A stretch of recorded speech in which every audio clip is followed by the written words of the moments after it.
পাকিস্তানে ভারতের ক্ষেপণাস্ত্র হামলায় অন্তত ৮ জন নিহত এবং ৩৫ জন আহত হয়েছেন। পাকিস্তানের আন্তঃবাহিনী জনসংযোগ পরিদপ্তরের মহাপরিচালক লেফটেন্যান্ট জেনারেল আহমেদ শরীফ চৌধুরী এই তথ্য জানিয়েছেন। নিহতদের মধ্যে ২ শিশু রয়েছে বলে বিবিসিকে জানিয়েছেন তিনি। ভারতের এই ক্ষেপণাস্ত্র হামলার ঘটনায় ২ পাকিস্তানি নিখোঁজ রয়েছেন বলে পাকিস্তানের আইএসপিআর এর মহাপরিচালকের বরাত দিয়ে বার্তা সংস্থা রয়টার্স জানিয়েছে। পাকিস্তানের আইএসপিআর এর মহাপরিচালক জানিয়েছেন, মঙ্গলবার দিবাগত মধ্যরাতের পর পাকিস্তানের কোটলি, ভাওয়ালপুর, মুরিদকে বাগ ও মুজফ্ফরবাদে কাপুরুষোচিত ক্ষেপণাস্ত্র হামলা চালিয়েছে ভারত। পাকিস্তান সেনাবাহিনী ইতোমধ্যেই এর বদলা নিতে শুরু করেছে। গত ২২ এপ্রিল ভারত নিয়ন্ত্রিত কাশ্মীরের পেহেলগামে পর্যটকদের উপর বন্দুকধারীদের হামলায় ৩৬ জনের প্রাণহানির পর থেকে পারমাণবিক ক্ষমতাধর দুই দেশের মধ্যে চলমান উত্তেজনার মধ্যে এই হামলা চালালো ভারত।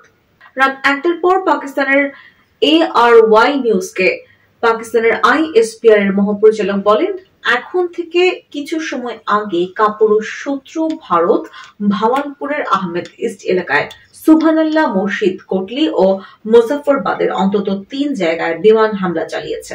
হামলাগুলো ভারতের আকাশ সীমা থেকে চালানো হয়েছে বলে জানিয়েছেন তিনি।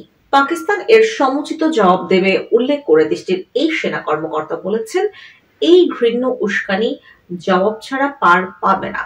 ভারতের হামলায় হতাহতের বিষয়ে জানতে চাইলে লেফটেন্যান্ট জেনারেল আহমেদ শরীফ চৌধুরী বলেন, ক্ষয়ক্ষতির পরিমাণ নিরূপণ করা হচ্ছে। এই বিষয়ে পরে আরো তথ্য জানানো হবে।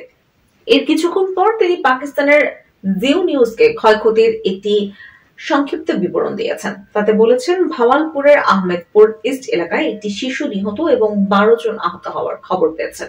কোটলিতে ২ জন বেসামরিক নাগরিক নিহত হয়েছে। তিনি জানান, আহমেদপুরে একটি মসজিদে হামলা হয়েছে। কাছের একটি বাড়িও আক্রান্ত হয়েছে। সেখানে একটি শিশু এবং তার বাবা মা আটকা পড়েছে। তাদেরকে উদ্ধারের চেষ্টা চলছে। কোটলিতেও একটি মসজিদে হামলা হয়েছে। মুজফ্ফরবাদে একটি সড়কে ক্ষেপণাস্ত্র পড়েছে এবং তাতে কোনো ক্ষয়ক্ষতির খবর পাওয়া তাৎক্ষণিকভাবে যায়নি। পাকিস্তানি বাহিনী স্থল ও আকাশপথে এই হামলার জবাব দিচ্ছে বলে জানিয়েছেন তিনি। এদিকে ভারত সরকারের এক বিবৃতির বরাত দিয়ে বার্তা সংস্থা রয়টার্স জানিয়েছে, ভারতের সশস্ত্র বাহিনী অপারেশন সিন্দুর শুরু করেছে।